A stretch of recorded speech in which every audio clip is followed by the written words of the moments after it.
pick, see what they can do, because it is now the Varus for Teddy on the bottom side. They compare it with the Tahm Kench, they've got time to find something optimal. Nautilus is still up and available. It has to be Yasuo. Surely it's the Yasuo. I mean, it's really good in Varus. So much of his damage is skill shot dependent. We're just waiting in bated breath for those watching home. Because it has to be the Yasuo. Okay, so what G2 now don't want to do is reveal where this is going. So I'm now thinking about what are the potential flex picks because they consider. They could, of course, just lock in the Elise and guarantee that the Gragas is on support. But Syndra would actually be the... Syndra would be the best blind because you can also put this anywhere. The double flex for G2, the special. Will we see the perks of the Syndra in hands? Mages have not been successful in the bot lane. This could be a game that tells us a different story. Could also be the Yasuo, but one thing is certain. There will not be an traditional AD carry on the side of G2. And the Tahm Kench from SK Telecom T1 would make a lot of sense, but it looks like instead it will be the Nautilus, willing to pick the more aggressive option for Mata. Yeah, I can potentially see not going Kench against Gragas, but it is very aggressive and will make it very hard for Teddy to stay alive in this game. Oftentimes, it feels like Varus Kench are a little bit joined at the hip because of the low mobility in the mid and late game. Bans now coming through for SKT. You would imagine they want to... Well, junglers is likely what you would ban away. Oh, but they're actually thinking that this is still, right now, the Gragas in the jungle. They're playing... And they want to try and limit the number of support options, but my guess is... So, the only reason why I could see... I don't care if you're wrong. We're both going to be The wrong. only reason why I could see SKT banning away the supports is because they have something prepared for Syndra mid. So they're saying, okay, if you're going to lock in Syndra, we have a counter pick for Syndra mid, which means we're going to force you into it bot, which means you can't put the Gragas support. Vedius. Predator Rumble. No. But also... Why not? I just don't think G2 play it. I don't think they play SKT will play it. They have Kiana. It's the Rumble Kiana. There have been questions about which teams have been scrimming which teams. Is it a possibility? You're right. It could be Predator Rumble. I mean, Faker interviews from the past said he could play every single champion in the game at a competitive level. It's a few years outdated, that statement. He might not believe it anymore, but it's time to find out. Last time G2 did ban both champions that were perceived as Kled counters. We don't know if SK Telecom T1 will give it to Khan. But that could be the setup that we're in once again, but instead it will be the LeBlanc banned away. If they're going to do the Predator Rumble, it doesn't have to be here. But they do have to start saying what their solo laners would be. Renekton banned, so Khan will be on something new this game. And his champion pool beyond Renekton has been the most varied so far this year. And this would mean, if they lock it, would mean a Kiana in a solo lane. Yep. Looks like that will be the case. Okay, so it's Kiana mid, probably. That's the assumption I'm making right... Wow. Instant lock-ins. I think they might have been ready for that one, folks. So they're just going for the safe top lane. The expectation was initially that it could have been a Kled based on the bans, but now SKT, do they want to go for a hard carry split push top laner? They could lock in the Fiora for themselves if they wanted to. Ooh, instead. Just AP damage. Oh, I'm quite a fan of this as well. They need magic team damage. Fighting. Like, you have Vlad, you have Kiana, you have Nautilus, Varus, like, you have the early game transition with the Elise as well. The only other thing they could do is flex the Vladimir into mid lane, but I don't think that's going to happen. Maybe it's just the stakes of these series, but I'm just fascinated by these drafts. It's champions we've seen before, but the order in which they're getting picked and how much time G2 and SKT are taking to plot out every single move here. The fact that G2 didn't want this game to be about their ability to play Kiana, but instead was actually, no, you take the Kiana because we are putting a higher priority on getting Gragas Yasuo for ourselves. They again bring back the flex picks. They have that Perks Mickey Yasuo Gragas lane. I just can't wait for this. And this is going to be an explosive early game because the pairing of Elise Kiana is simple, straightforward, point-and-click gank setup. But Syndra should have priority in the mid lane. The Olaf, what can Jankos do to stop Klid from getting anything done? And what does Mata look like in match point for G2? Can he show up when it matters most? Well, I think Mata will be one of the most important aspects in this early game. Remember that every game G2 have played against a Yasuo Gragas, they've tried to set up a dive. You could not ask for a better dive comp than what you are getting from the side of SKT. The Elise, the potential Vlad TP, I'd be surprised if they used it early, but with a Kiana with her CC setup as well, SKT should be looking to attack that bot lane early. The biggest question will be whether or not Faker can get out of lane. Yes. Because the Syndra early should have the range advantage and the push advantage on the Qiyana. And if push comes to shove, is Faker willing to sacrifice his own lane, willing to give up CS to make a play that's outside of the textbook, to go do something crazy? Can SKT find that clutch engage that we've seen from Qiyana's at so many different moments? The Varus, the Qiyana, the Vladimir together can delete a team in an instant. But it all comes down then to setup. Yeah, we're in it. This is match point for G2. This is either G2 crushing through 2 Korean powerhouses on their way to meet FPX in the final, or it's Mata coming back after Effort, his replacement, has a bad game and rescuing SKT's season. I can't wait. And when you look at it, it is the best player of all time on the most accomplished organization in League of Legends history, toe-to-toe with the best team that Europe has ever produced and may ever produce. This is a first, the first truly successful European super team. And yes, a European team was in finals last year, but the expectations set before G2 were so much higher this year. For them to show up in this way, be 2-1 up on SKT, ready to take that spot in the final, is incredible. This is it, boys. Do. And a bit of a delay, of course, getting into game. Oh, you two are so inspirational. Right, I we was were just... I was captivated by you. Do we want to... As long as we got a little... Oh, well, hold on. Looks like we just made a it long in. loading screen for some reason. There you go. All right, back into the Even the client was like, oh, this guy's it's like, I need a breather. I need to take a break there.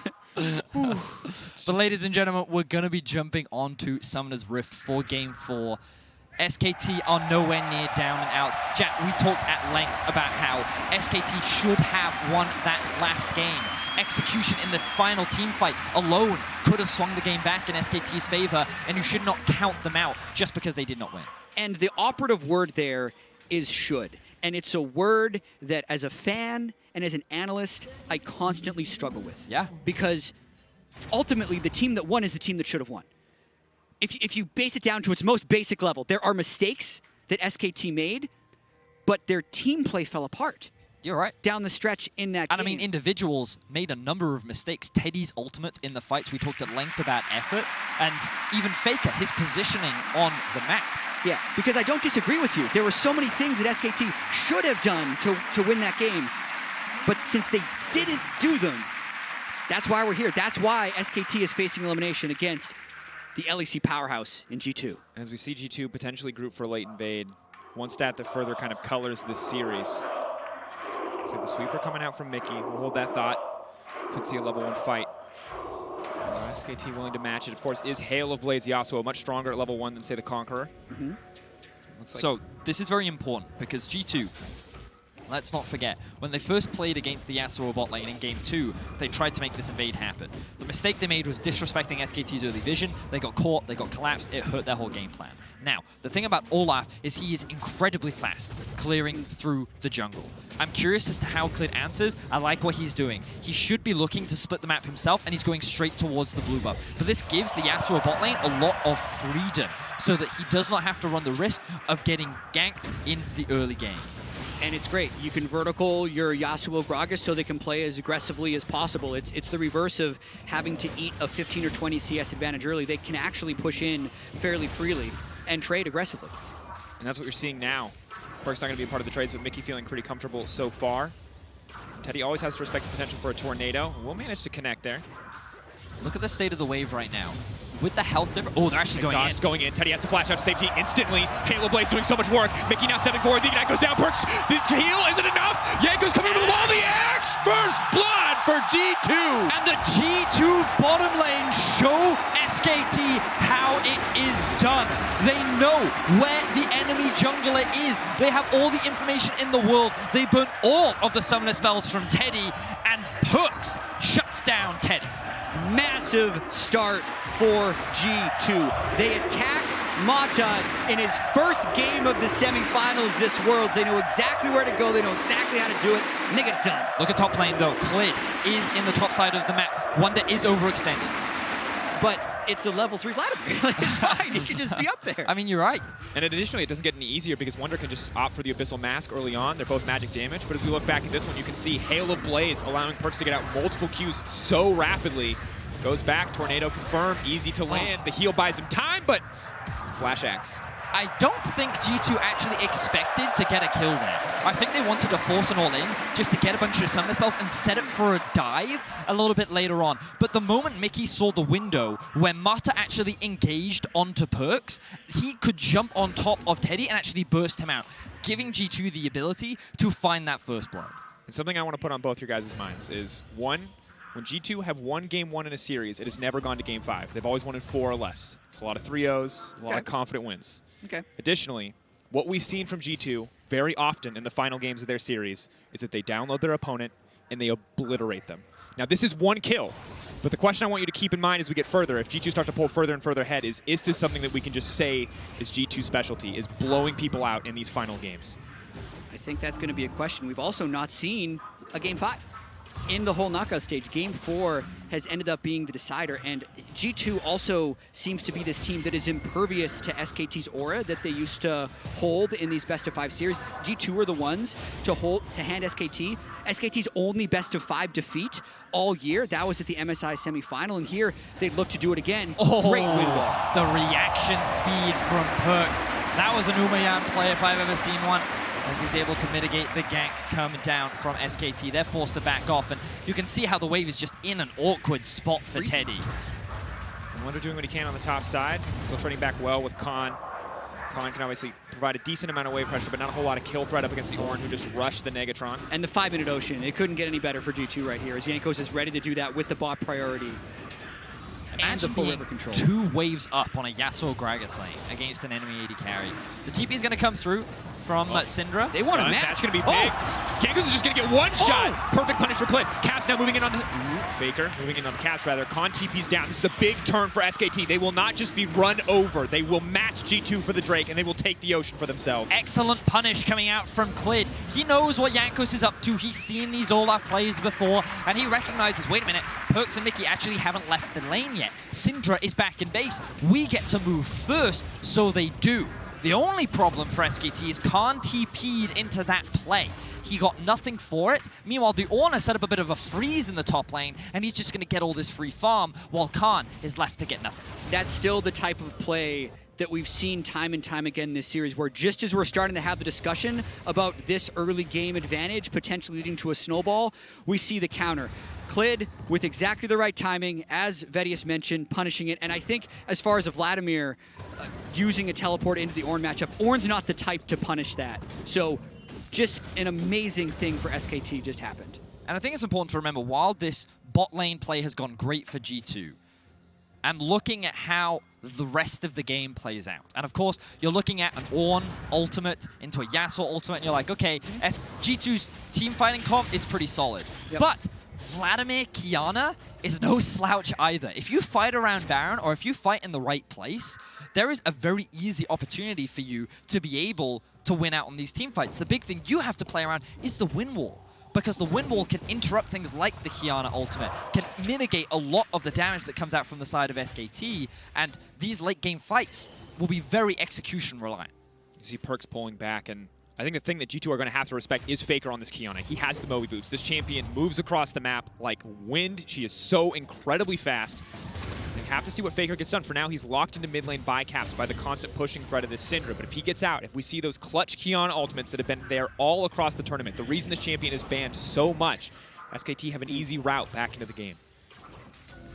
Where can he move with those Moby boots will be the big question. Mickey. As that's the second time Mickey's just kind of very narrowly avoided death with a well-timed body slam. I like that SKT is sending their jungler bot to provide cover for Teddy and Mata so they can push out this wave. I think that they might be looking for a reset now that their summoner spells are back up. But can step forward here, but Teddy and Mata really aren't in range. Just a bit of poke down onto Mickey. Oh, they're actually threatening a dive. I like this a lot more. We talked about how strong this dive comp actually is. No TP on Khan, but no TP on Wonder either. So SKT just going to take some plates for now. Faker got spotted both times on that control ward, which is a big boon for G2 to be able to step back up. They don't have deep enough vision into the G2 jungle. I love that control ward right next to G2's red buff. And now with perks at level 6, the power dynamic might shift a little bit here on the bottom lane. Teddy and Mata have the safety of range with a few more levels under their belt, but the Yasuo ult, the threat and the follow-up as Mickey gets closer to 6 as well, means they're going to have to make sure not to get caught out by the exhaust Yasuo. And once again, a very tense game. It felt like G2 were pulling ahead. A beautiful response from Clid on that dragon. And now we are into an even game state. A few plates even going in the favor of Teddy to make sure that he can sit more comfortably in this lane. Remember that G2, their comp is not about snowballing early. Yasuo is very item reliant. Ooh, good flash from Teddy. Comes out. Windwall to stop any follow-up. Mata now has to retreat, but Spider knots his way back to the tower. And Jankos just recognizing the wave is pushing bot. He can come in for a play. With the knock-up onto Teddy, they might have been able to find a kill, but as we mentioned, good flash from him. Now Jankos going to face check, or not. Oh, wow. Good use of the axes there. Okay. And a level 6 Olaf is relatively scary to jump on if you don't get the clean one-shot, since he can just void the CC and then return fire. Looks like G2 is just setting up for the Drake for now. They've kind of left top lane on an island. Both TP. Oh wow. So Wonder had Ignite, and I thought that he may overcommit. He may actually go for an all-in there, but decided against it. He does, of course, have the ultimate, and look at the roam from Faker. He has his eyes set on top. Wonder going for the all-in. He thinks he has the all-in. He needs to go in on Khan. If he's going to kill him, he needs to kill him now. Khan flashes back to safety. Faker not going to connect on the ultimate. That's massive. Still, though, the Ignite's ticking down. Wonder will drop, but that could have been everything. Actually, a bit of a misplay by Faker there, which is odd to say. You should always start that gank with an EQ because it'll auto-acquire the Water Blade. So Faker shouldn't have a chance to miss the ultimate, but still gets the kill with the Ignite, and that's a big play, being able to find a roam. A lot of trading in terms of summoner spells up towards the top lane, and ultimately Khan does get away with this one. You could see, with the Ignite available on Wonder and knowing that the pool has a very long cooldown, he wants to try and force this play. Wonder recognizes that even if he flashes after Khan, he's probably not going to be able to chase him down. So he tries to get away from Faker, but he's not able to do it. And as you mentioned, Jat, while there was a slight misexecution from the side of Faker, he still ultimately gets what he wants. And Teddy, ultimate could come out. Mata continuing to step forward. G2 have to feel like they might have sniffed this one out, though, with how forward Mata and Teddy are playing. Even with sniffing it out, though, SKT need to be able to get this wave into the turret if they don't want to get denied, because I think they'd still lose a 3v3. They definitely lose a 4v3, so really good timing on G2's roam here. We don't have vision. Is Elise still in the brush? That's going to be the ulti now coming out. The Windwall can't immediately follow. The perks might just get bodied down. The ultimate coming up the bars is huge. Teddy is not going down quite yet, but they're going to be able to grab the kill on the back of the Olaf. Khan in the midst of the entire team will just be forced to retreat. Faker now coming down. The Kiana's now coming in. G2 are now locked down under the tower. Where's the Kiana going to go? Dashing in. That's going to be one. Invisible with the grass blade. Can pick up another one to go through. Faker cleaning up this fight as Khan runs forward. Tides of blood will not be necessary. Captain Wonder forced to back off. Excellent answer from SKT. Clid does not crack under the pressure and just lies in wait. The moment that Teddy gets ultimate, that is when SKT strike. With a big team fight win, they can convert this into a Drake and claim control over the gold lead.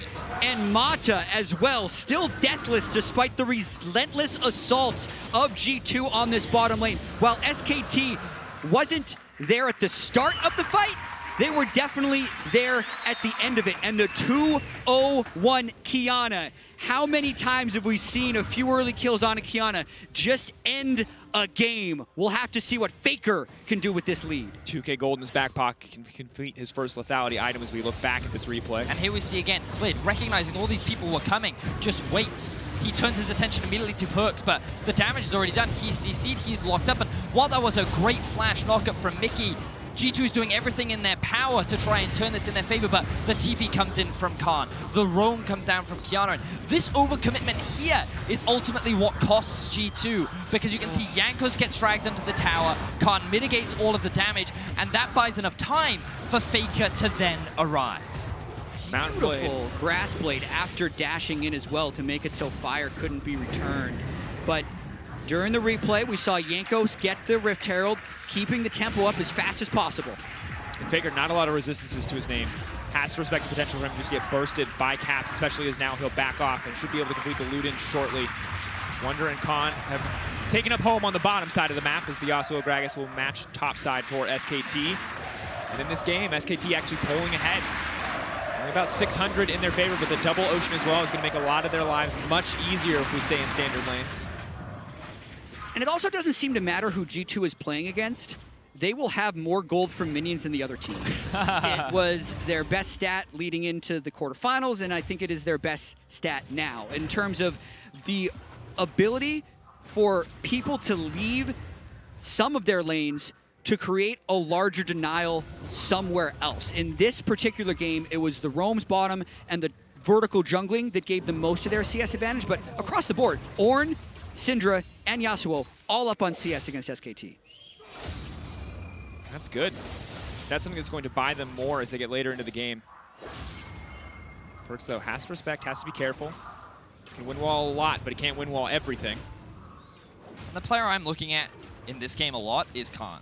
I think that in the laning phase, yes, that could have been a bad trade, but of course Faker with a good roam up. And he is yet to die. Sure, he doesn't have a CS advantage against the Ornn, but this man actually sits on a 1,000 gold lead right now. The Kleptomancy has done him a lot of favors. He was involved in the plays down in the bot lane, contributing to a lot of SKT's early kills. And when we think about the team fight power of SKT, all of it is going to come from this Vladimir. He has so much damage later on into the game. He is the insurance, the follow-up from the crowd control that Faker's ultimate can provide. He is the man that will be able to win out on many of these 1v1s later into the game. So Khan, a player that we've talked about a lot this series, will be very important if SKT want to win. Capsule trying to pull it back, but the lock-up is guaranteed. That means the follow-up is there, and down goes Caps. Clean kill pickup from the side of SKT. It's a lot of crowd control that they're bringing.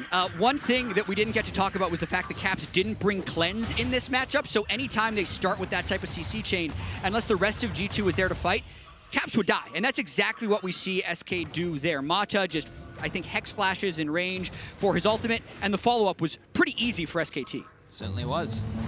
Ulti comes out, call the Forge God. Who's it going to find? Perkz, not going to opt to follow up there. Just trying to bully out, just trying to threaten SKT. They got priority over the mid wave. What are they going to do with it? Now moving up to top side, clearing out a little bit of this SKT vision, but G2 do not want to stay too long for a play here. They've fallen too far behind to overcommit for anything. Well, it's still not the end of the world for G2. The scaling on their side is still very solid. Also the fact that they're, one game away from the finals. I feel like that would mean it's not the end of the world. That's also true. Just in the context of the game. Context of the series, fine. But it's still early on. Jat, we're 15 minutes in. This is probably the most convincing early game advantage I think we've seen one team have at 15 minutes. Yep. And a lot of it has come off of punish play from the side of SKT. Now, the gold gap, of course, is still only 1k, but as we mentioned, it's important to recognize where the gold is, and a lot of it does sit on Khan. But for G2, a lot of their gold sits on top of Perkz. A player who came up clutch in the last game, a player who did not die, who has earned the title of Umayan, which is now a thing. And you want to explain it? So, to give a small bit of context, as long as Faker doesn't try to all in here, Perkz randomly needed a name for his ult. Hold that thought. You're good. Perkz randomly needed a name for his ult. He randomly found Umayan, thought it was cool, and it stuck. And then he climbed up solo queue so quickly, he started making these jokes about how Umayan is coming to revolutionize AD carry, and it stuck with the fans. That's why when people say Perkz deactivated, Umayan activated, they're talking about the version of Perkz which just seems unstoppable. LEC memes for dummies with Vedius. The game starts at level 1, Vedius. That's the important. That is no the more key. Farming and waiting for late in the world of Umayan. Yeah, and what we're seeing again, actually, is just SKT making a move for Ocean Drake and what looks to be G2 just trying to get lane pressure as much as possible. So this prioritization of CS and experience rather than a 17-minute Ocean Drake, which honestly isn't that beneficial for G2 one way or the other. It's really about how they've stayed in most of these games is through just good CS in the side. There's Faker. Locked up, stunned down. That's a Kiana. That's what she does. Ignite is forced out. That's a little bit of a boom, but it costs the flash and the exhaust to Perkz to get it. So we've been talking a lot about Perkz, but Faker is the player we need to bring everyone's attention back to, because as chat mentioned earlier on, this was a 2-0 Kiana that when you get those early items, you can be very potent. And that's going to be big damage. They don't have a wind wall to stop it. Easy pick-off for the side of SKT. And we're just seeing clean execution from SKT. The coordination that we didn't seem to see last game is now coming through. And this change from Mata may have been everything that they needed. The flash hook almost connects so incredibly close. And to further quote Jack from earlier, as long as we're taking turns doing Jack quotes, right. Kiana's OP when she's playing well, and Kiana is being played damn well by Faker. Surprise, surprise. And he's now roaming all over the map. He doesn't need to have a high amount of CS if he's getting gold from killing the opponents. And I do want to spend a moment to credit Mata. This is such an unlikely substitution. When he got subbed in Game 3 of the Splice series, the consensus between most of us was, oh, that's just the skin game. Like, in case they're just going to give him one because they're not worried about losing this series in case they actually make it all the way to the World Finals. What this is effort looked really bad in Game 3, and SKT needed a lifeline. And so far, even though it is other members of SKT, we don't know what goes on in the comms. Mata is the second most experienced player on this SKT lineup to Faker. So it is a huge presence that he brings to the game that I think SKT is benefiting from in this Game 4. And if he wins here, this would be his 50th international win for Mata. Historic player. It's a lot of wins. Yeah. Single-handedly redefined the vision game. Now might single-handedly redefine SKT's chances in this series. As G2 now move in. Mickey off to the side, trying to find the barrel. Forcing out the repel from Clay, but Perks is there as well. Now Wonders in the pinch. Caps is just getting cut down. The wind wall is not going to mean a thing. Tries to buy a bit more time. Here comes Faker on the backside, but he's caught up by the Olaf. Mickey now coming in. Faker trying to go in and finish it up, but the stopwatches are there. But no, SKT still able to find this fight. The knockup coming through. Jankos runs for the hills, but it is not enough. Still, it's a back and forth fight. It's such a close fight. Cap manages to sidestep. Click goes in, but the body step comes out. Another stopwatch. Are you kidding me? The knockup is there. The shutdown is there. A bloody fight in the mid lane. G2's ability to out-teamfight SKT has been persistent throughout this series. There's probably about 15 really small interactions that happened in that fight that could have decided it, and G2 just had more of them. That team fight was just a highlight reel condensed into 10 seconds. So many cool things happened that a single replay is not going to do it justice, but let's see what we can do. Mickey and Perks start off by coming in from the flank, and an immediate response from Clid avoids the initial engage. I think the biggest thing, though, was Jankos v Faker. Faker couldn't find access to the flank, which would have just destroyed G2 against the wall with the Kiana ultimate. In fact, he basically wins the 1v1 against Faker down bottom. But look at the ultimate that came out from Ornn on the top side. He completely cut Teddy and Clid off from the fight, meaning that this was actually a 4 versus 3 for the vast majority of the game. Clid then tries to dive on top of Caps, and it wasn't enough because Caps immediately flashes out, sidestepping the Q. Mickey nearly dies. The stopwatch just before he falls. Oh my word, what a team fight. Yeah, that's a 10. Yeah, I was... okay. And Mata dies! Yeah, you cursed him! Yeah, Gragas ultimate into death. Wait, could this be Baron now? They're very think strong. about it. You talked about this earlier, Thaddeus, but the wind wall from Yasuo is massive at taking the Baron, mitigates so much of the threat, so much of the damage. Might still want that cooldown in the fights to come, but oh, here comes the Ornn Horn. They're caught in the pinch. Mickey X can go forward. Faker invisible, wants to pull another grass blade, but this is massive. The Vladimir trying to strike back, but Faker's ult is not going to be effective. Khan now has to run for his life.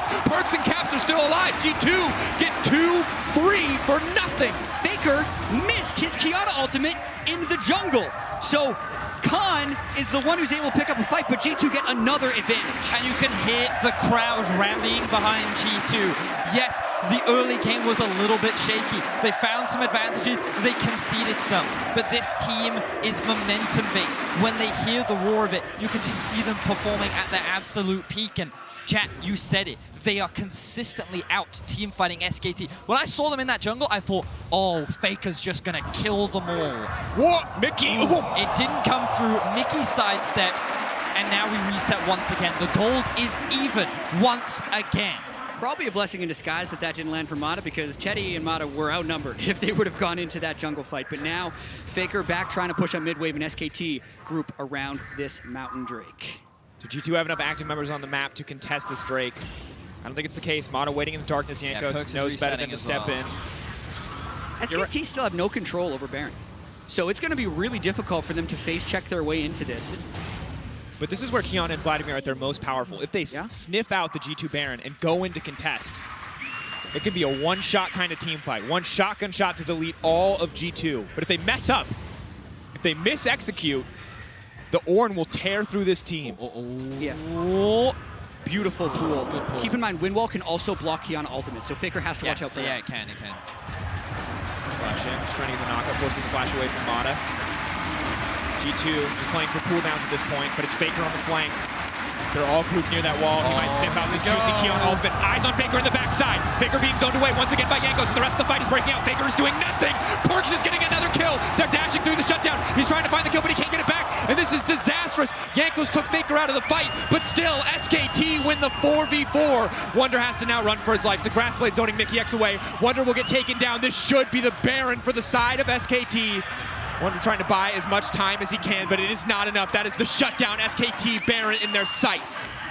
And SKT successfully out-teamfight G2. The execution was not on point this time. They have 4 members alive. Mata is about to respawn. Can they steal this away, or will they concede it? I mean, there is an ultimate for Jankos if we wanted to try. G2 have yet to get a Baron this entire series. Is this the one that will turn it?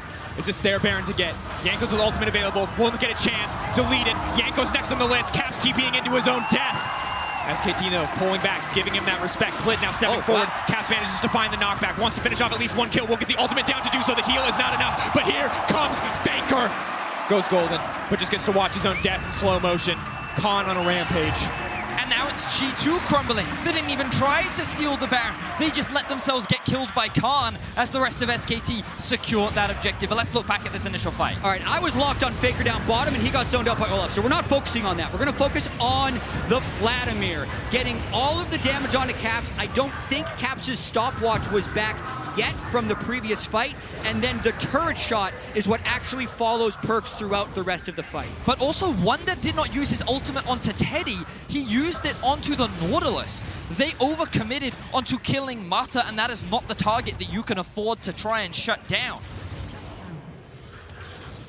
And just, we looked at the game state moments ago, it was this is even, this is dead, even, but now it's a 4K advantage to the side of SKT. They've got the Baron to back them up as well. Perkz moving in on the top side, another TP coming in. They're looking for a pick. Jankos is here too.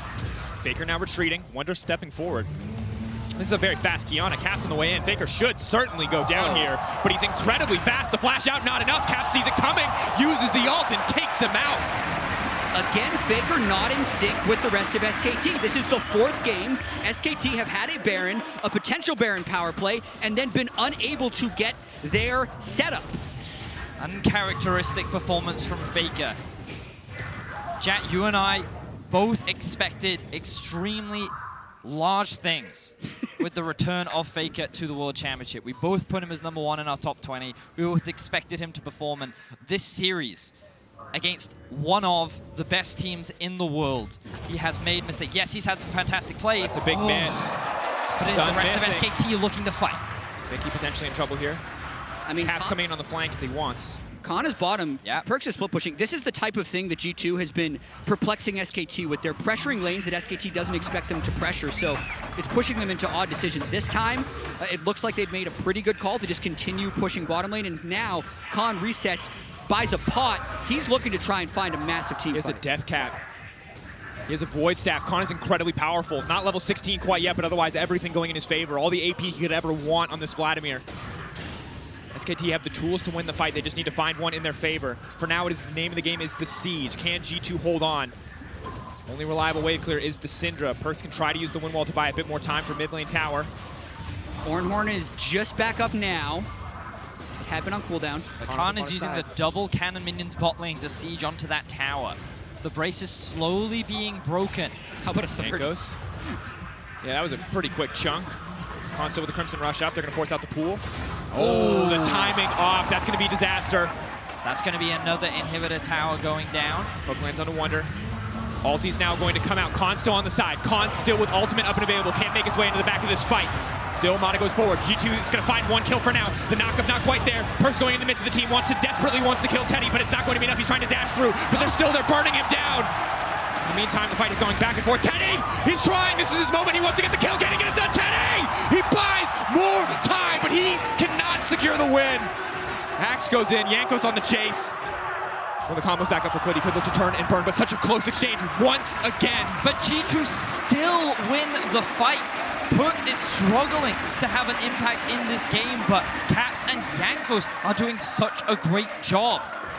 This team fight ultimately becomes around whether or not they can shut Khan down. And initially, after missing that engage, it felt like that this could have been disaster for G2, but then the re-engage comes through. Exactly, a very odd start with Mata dying, only getting an unfollowed up knockup on Caps, and really, it's on Khan here. Mickey zones him as best he can, Faker gets an execute, and then here you're thinking, all right, can he absolutely get it done? And the stun timing by the rest of G2 just kind of shut him down. This is, it can't keep happening, you think, that SKT have a large gold lead, have a Drake advantage, have Baron, and get beaten to the setup by G2. Caps was so good in that fight. The way in which his Q, E, electrocute combo pretty much one-shot Faker. That Kiana got obliterated, and because Khan used his pull early to avoid the stun, that then allowed Caps to use his ultimate onto the Vladimir. So these fights are so intense. We talked about how they're so execution-based. And what is going through the heads of SKT right now? Because they felt like they were in control of Game 3. They were in control of this Game 4. And if they lose this one, their year is over. Faker would fail to make his first final at a World Championship. They can't tilt against this G2 team who just looks completely untiltable. They have been so good at playing from the back foot. SKT will have an advantage, and immediately, rather than G2 waiting for something bad to happen, they make something good happen for themselves. Those years of EUS solo queue coming into fruition against the powerhouse that is SKT. The Baron will be spawning in 30 seconds. This could be the fight, the objective, the place that determines the outcome of this series. The upgraded Zhonya is now coming in for Caps. One more level for Wonder, and he will be able to upgrade Perkz as well. Give him the Molten on his own. Mata isolated. Mata caught out. Windwall comes in to stop any fallout. Mata knocked back into the wall, but here comes a massive Ornn fallout. The support is dead, but now they can turn the fight. It's Khan on the flank. G2 need to get out of the pinch immediately, or they will go down. Mata's still alive. Mata is living through everything G2 have. But SKT used the Varus and the Nautilus ultimate there, so it was just a 2-for-2 trade with the reset. The Baron setup continues. The cooldown on Wonder's ultimate is at 45 seconds. That's going to be more than enough time for Mata to go back to base, reset, back out onto the map. He'll also be restocked on all of that vision. And the pings are coming down from Mata right now. He's saying, Ornn ult is down, Ornn ult is down. Let's look for a fight because this is the best shot that we've got. Caps at 50% mana should be fine for the fight to come, but Faker running forward. This is the movement speed of that Kiana. Can run fearlessly into the front line. Has to respect Caps, though. A single stun could result in the death. Ornn upgrades also making G2 more powerful. 3,000 gold of value given just by Ornn being level 16. Perkz. Windwall comes out, but it's not going to stop the ultimate from going in. Perkz has to flash out to safety. Mana hits the wall, not quite what he wants, but Khan steps forward. That's the ulti down. That's the ulti down. Now G2 can look to turn the fight. Khan, huge healing coming back. On the back end of that ultimate. Faker now steps forward. Faker now gets taken out. Faker, no! Faker! What was that? Now the rest of the team stepping forward. G2 looking to close this fight out. Perkz throwing the Windwall over. Tornado comes in, Windwall the block. Clid now taken down. This should be G2's first Baron of the series if they can find it. Clid deleted. Caps unstoppable. G2 on the cusp of making it to finals. Faker dies in what was the most important team fight of this series. The Baron is in the eyes of G2. The smite is not available. G2 Esports come back once again. They will secure their first Baron of the series, and SKT is now on the back foot. Comeback after comeback for G2, and again, Faker can't find what he needs. He flashes for it. The roof, the roof gets blocked. Yes, it's stunned, but the burst is decreased. Yes. And the Sterix also keep him alive. But then, on the backside, Khan was ready to follow up with a full engage. Now that they're down both ultimates, SKT have to run away, and G2, they got the Ornn Horde. They're ready to go back for it. Faker is trapped. He's down flash. He tries to go invisible, but he can't get out. Faker had no escape options. His flash was down. He wanted to re-engage, but his team was not there. And you could see the frustration. His hands are shaking. He realizes the consequences of his actions. And and now it is G2 with the Baron buff. There is still a lot of SKT's base that they have to go through. By no means does this mean that the game is won. All it means is that the game goes back to even. But it can be won with one good team fight. G2 have been the ones preventing SKT from converting their Baron power plays. Now they can convert their own. They have the Ornn, they have the Gragas, they have so many initiation tools, and SKT have just been out of sorts. They're throwing ultimates left, sideways, unable to connect on this beautiful team of G2, as now G2 try and make it to the finals. Pressure mounting, Perks bringing in the minions in the mid lane. Faker waiting in the darkness, hoping to get something done. Youmuu's popped. We'll be able to back away, though. Using the Edge of Night as well, not ideal. Would have liked to have that in a fight with Caps in the future, but just hoping, desperately hoping to get that pick onto Perks. The cusp of elimination for SKT. FPX, G2, SKT, those were the favorites. One of them will go home today. Perks pushes in, he breaks the tier 2. This could be the final fight. Khan zooming in, he has the home guards. He's ready to go at a moment's notice. For now, just trying to clear the waves. And SKT doesn't even have flank wards. They kind of just have to sit here and absorb G2 and hope they don't get engaged on, because a straightforward initiation doesn't work into Ornn and a Yasuo wind wall. The pull just gets used from Khan. He's back to base. This is going to mean that the bot tower is exposed. G2 are going to be able to break into the base. Bear in mind, they have 2 exposed inhibitors themselves. If SKT find a big fight, they're looking for Perks. Faker fishing for the flank. Windwall comes through. Perks still alive right in the midst of the Windwall. Just needs to back up a little bit, trying to dash through. That's the knockup. He could get the reset, but no. Mistiming, misexecution from G2 costs him his life. That's the shutdown. Now they have to retreat. Now Khan can hunt, can look for that fight, but instead SKT will just call a stop to the action. So Perks gives up his life, but it does mean that G2 can secure the bot in him. The question is, with 5 members alive for SKT, and with a 40-second death timer on Perks, can SKT convert this into inhibitors of their own? Can they convert it into an end? Their team fight is incredibly strong. Look at this as well. They're doing the Mountain to open up the Elder Drake as a potential win condition. We've seen G2 win every single one of these fights, which means that if they can force a fight around this Elder, this time they should be able to win. G2 can now step forward, but it's Faker once again waiting in the darkness. Grass Blade, not the Water Blade, but out comes the Ornn Horn. Caps fishing for 1 or 2 picks. They might not want to take the fight, but they do. They're still going to go in 4v5, trying to peel away. Faker waiting, trying to find an opportunity to go over the wall. The Varsalt is not going to connect. It hits, but it will not secure any follow-up. Keep an eye on the Caps. Ooh, he messes up the execution. Baits it out, though. Clint had to go up into the air, and it doesn't matter if he messed it up, because Clint is still going to go down, but Khan right to the backside. Caps goes golden. There's no one else to follow up. Khan's damage doesn't matter. But the ulti comes out in such a close exchange. For now, they're winning, but Perks is coming in. This is his hero moment. If he wants to turn this fight in favor of team, this could be the game-defining moment. Faker is gone. Teddy's next on the list. There's no way he can duel Yasuo. Amada's coming in, but he's just walking into the meat grinder of Perks. Khan, can he do it? It's not enough. They've done it. They're gonna G2. Khan, can he get it done? He can't. The Vladimir. They can't do it. This is it.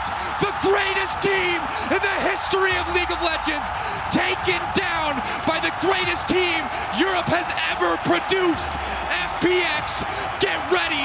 G2 is heading to Paris.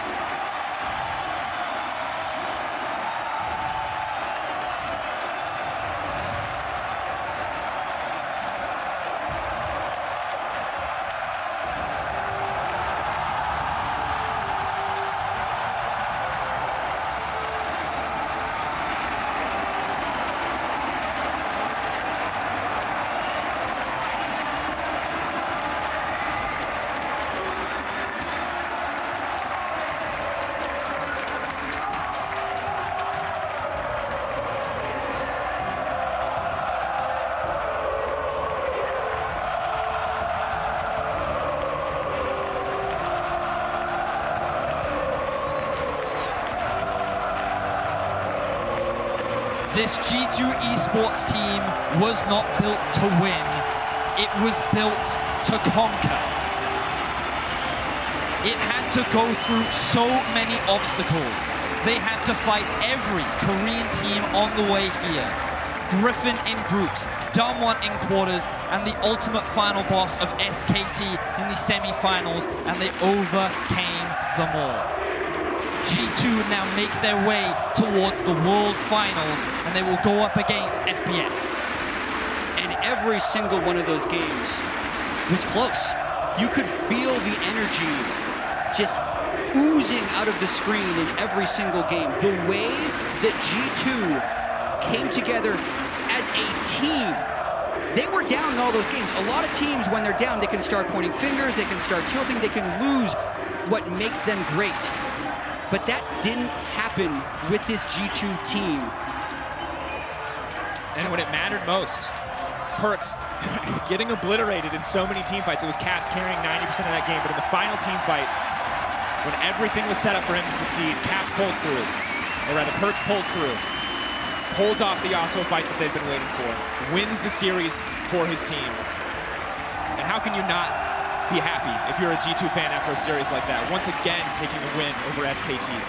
Incredible series. And this G2 team definitely wasn't built overnight. They were the more experienced team than SKT. You actually saw that, and it's backed up in the stats. There were 200